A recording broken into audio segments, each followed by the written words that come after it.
We're here to talk to you a little bit about an officer-involved shooting involving our regional SWAT team that occurred last night here in the city of Paso Robles. A little bit of background, the shooting occurred at about 1:15 a.m. this morning after the members of the San Luis Obispo regional SWAT team responded to the Dry Creek Apartments, which is located on the east side of town here in Paso Robles.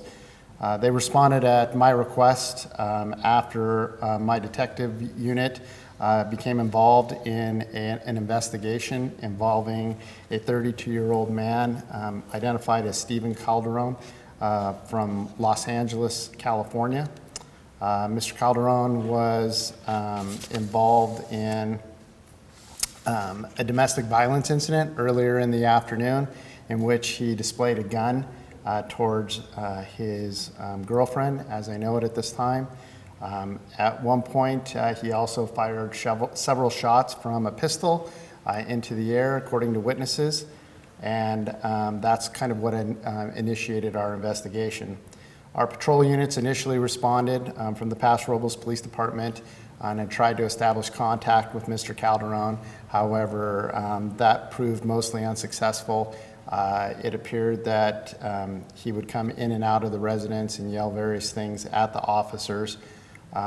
However, it ultimately, they observed the gun that was described by witnesses, and this turned into a high-risk encounter for the police and for the community, so we decided to use our Special Weapons and Tactics team, which is a regional team made up of the municipalities here in San Luis Obispo County. We all contribute SWAT operators to that team, and they responded to help us serve an arrest warrant and a search warrant. Unfortunately, communications throughout the night didn't prove fruitful. We used a crisis negotiation team to try and establish contact with Mr. Calderon, which he refused. They, throughout the night, tried different tactics. Mr. Calderon, instead of engaging in any kind of dialogue, would emerge from the house at several different times and fired several shots at the police officers and the SWAT team from a handgun.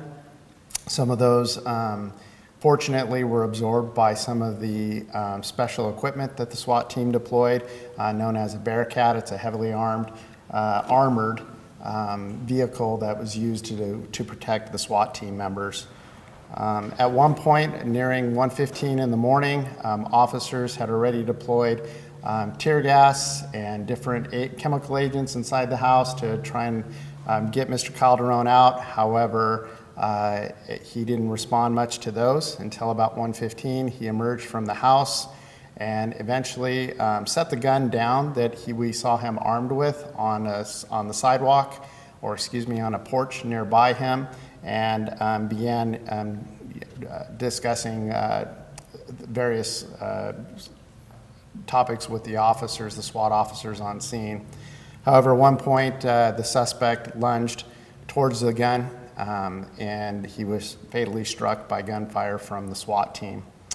For us, it's a message to the community is that none of the people at the Dry Creek Apartments were injured. None of our officers were injured.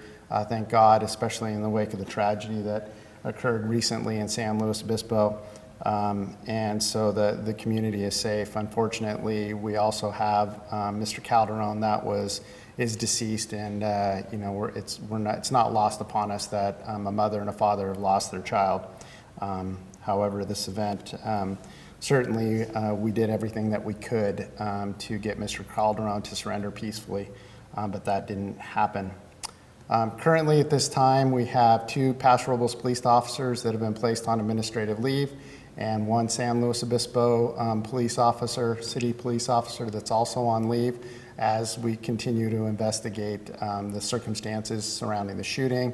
The Sheriff's Department is supporting the DA's office in the investigation and review of this, while the Paso Robles Police Department and the San Luis Police Department will also hold internal inquiries to make sure that the shooting met with state law as well as our internal policies that regulate shooting within our departments. Hi, I'm Chief Rick Scott from the San Luis Obispo Police Department, and just wanted to say that anytime we lose a community member, it's a tragedy for all of us, and these are very unfortunate circumstances. We're thankful that no other of our community members were injured in this crisis, and that all of our first responders were also uninjured. This is a complex investigation with obviously many departments participating and cooperating, so we hope to provide more information as the investigation continues.